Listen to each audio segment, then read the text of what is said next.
Hello, I finally have a microphone. In this video, we are going to be actually moving. We are moving from the Baltimore area all the way down to Blacksburg, Virginia. I work from home, so I get to choose where I live. So my partner has lived around this area pretty much his entire life. So this is home to him. For me, the perk is that it is not a city. It is very small town vibes. So we're gonna start things off with an important task that I was dreading a little bit: packing up my plants.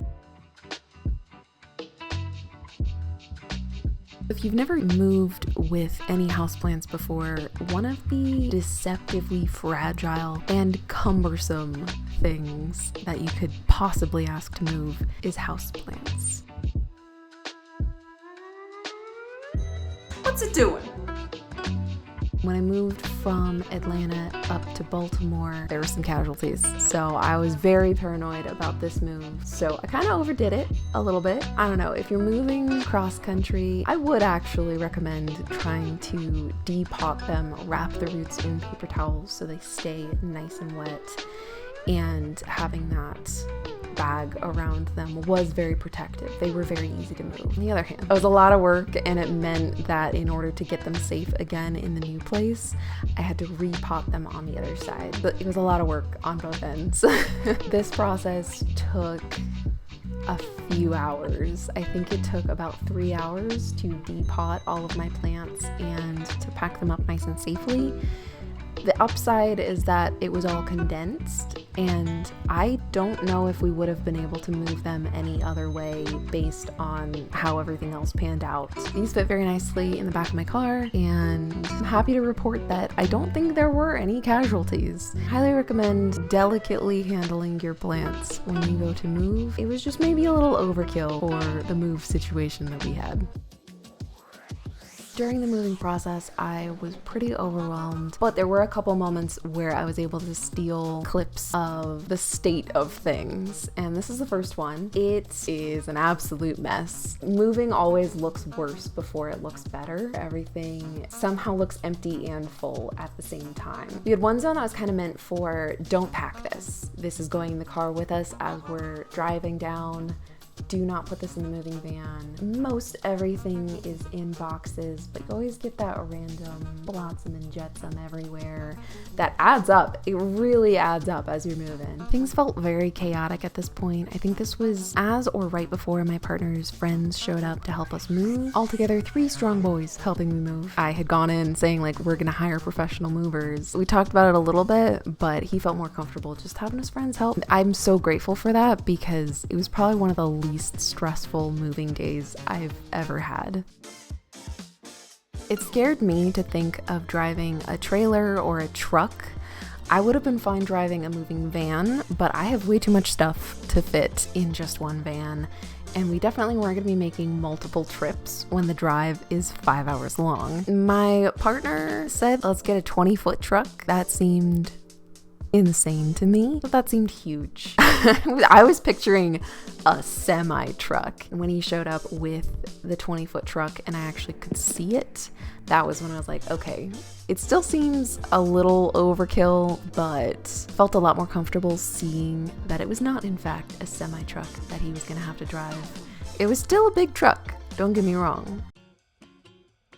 So one of the most stressful parts of any move with a pet is the with a pet part. She is pretty chill. She's pretty good at handling a lot of things, but very understandably so. When everything starts getting packed up and moved out the door, she's like, what's going on? The way that we've always handled the pet situation on moving days is to have kind of a safe zone for them. So they get kind of trapped in the safety zone, which obviously they don't like because they're trapped there, but it is the safest option. As stressful as it is still the lowest stress option. So in this case, it was out on the balcony until we cleared also the bedroom area, and then I opened the door so she could come into that room as well. Hi, Miss Monkey. Well, every now and then I would pop in and sit with her just so she had some company. She could calm down a little bit. It's still stressful. She knows that something's going on, especially when she was out on the patio. She can see in through the glass door. When it comes time for the actual drive, she's pretty good about being in a car. She'll meow for the first like 20 to 30 minutes, but as soon as you're just on the road cruising, she'll settle down. This is kind of where we've been putting all of the stuff that like is for packing and moving more, or that is going to be in the car with us, or monkey stuff, important things.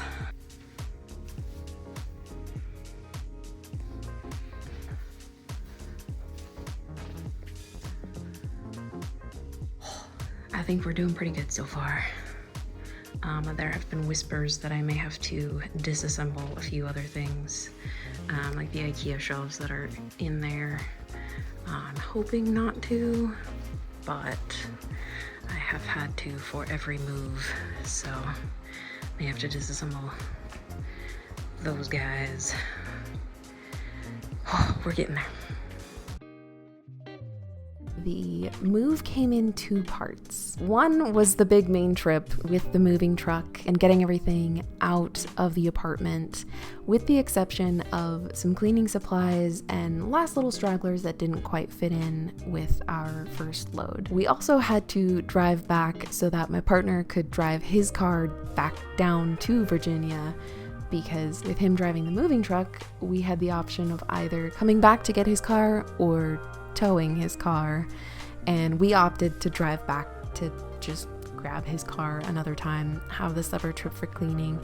And on the first moving day, that seemed like a really great idea. It was like, cool, let's punt that to future us. And that's part of what made that moving day a lot less stressful than any other moving day. On the flip side, little did I know that also meant you still experience that stress and that overwhelming feeling extended out. So on the one weekend we moved, we had a week at the house, and then that following weekend we went back to the apartment. It was 2 weekends in a row that we were dealing with moving stuff. By the time that we got to the apartment to do the cleaning, I was so physically and emotionally exhausted that I could not have done it without my partner. He was doing a lot of the literal and metaphorical heavy lifting there. I am at Xfinity to hand back in my equipment and cancel the previous service that was at my old address. But because I have a moment to myself right now, I wanted to talk about this second trip to come clean and finish everything up. This is the first time that I have done that. I had hoped that it would be much easier, and instead it's still physically exhausting, and it's even more emotionally draining. I'm finding it very difficult. I get very nostalgically attached to the places that I live and all of the memories that have soaked up in there. This place, while not one of the places that I've lived the longest, has been a very pivotal moment in my life. I'm finding it very challenging to say goodbye. Walking around, I remember moving in most of all. It was very much a turning point in my life, full of such joy and hope and excitement. And some of that came true. Some of that was unexpectedly true. It's the apartment where my partner and I became what we are, so hopefully the next chapter can be just as full of good and lovely memories. The absolute loveliest thing about already having the new home is seeing how extremely happy Monkey is with the sunroom. She could not be happier. She's out there all day long. It is her happy place, and that makes me really excited and really grateful for our new place. Here she had a patio, definitely not the same looking out on a parking lot as it is into a lovely backyard full of farmland and fireflies and birds and groundhogs and all kinds of good stuff. She's having the time of her life, and that makes it easier for me. I think the only clip that I got of that process was this clip of me tearing up the papers from the counter. Don't put decal stickers on your counters. It's not worth it. And then something that I always do when I'm moving out of any place, vlogging or not, is I take a video of the entire place, all the nooks and crannies, partly so that I can check and make sure that I have gotten everything and have that peace of mind for myself later of like, oh no, did I check the...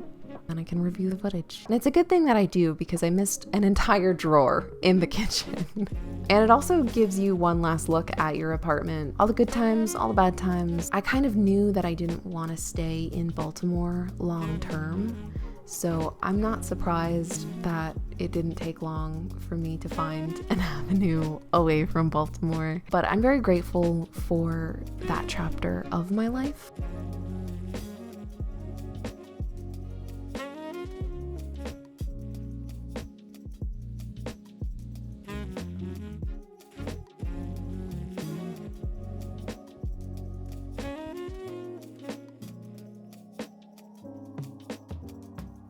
So by the time we got in, it was about midnight and both of us were exhausted. I was starving.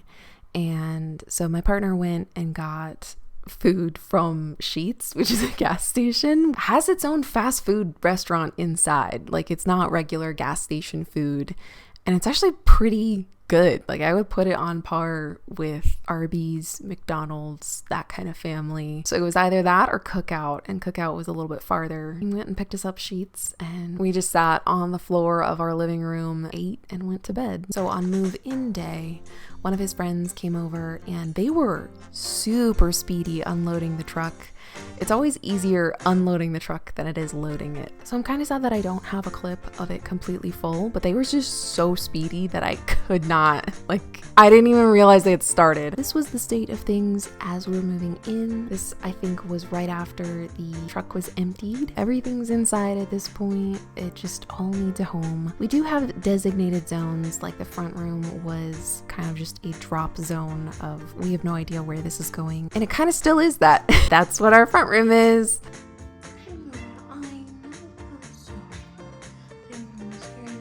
Again, we had a monkey containment zone, one of the side rooms that eventually became our gym. Luckily, instead of having to be contained for the whole day, it took them 1 hour. That is so impressive to me. It took them 1 hour to empty the entire truck. That's insane.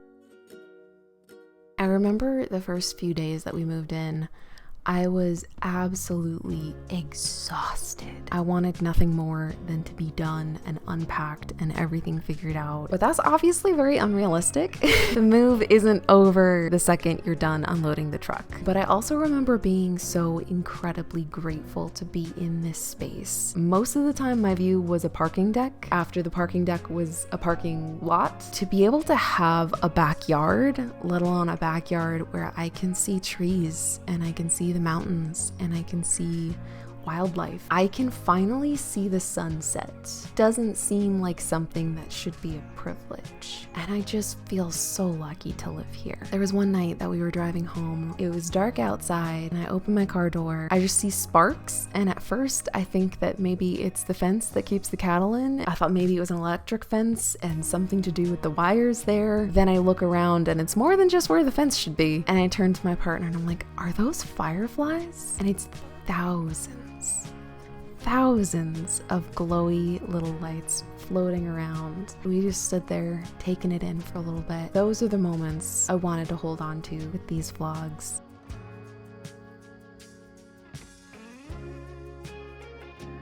Moving is always chaos. I'm grateful to have some of these clips to look back on and remember moments that kind of fallen through the cracks. I get to highlight them and celebrate them and remember just how crazy moving is. But it's also very hard to tie together and edit. So I'm gonna call it here.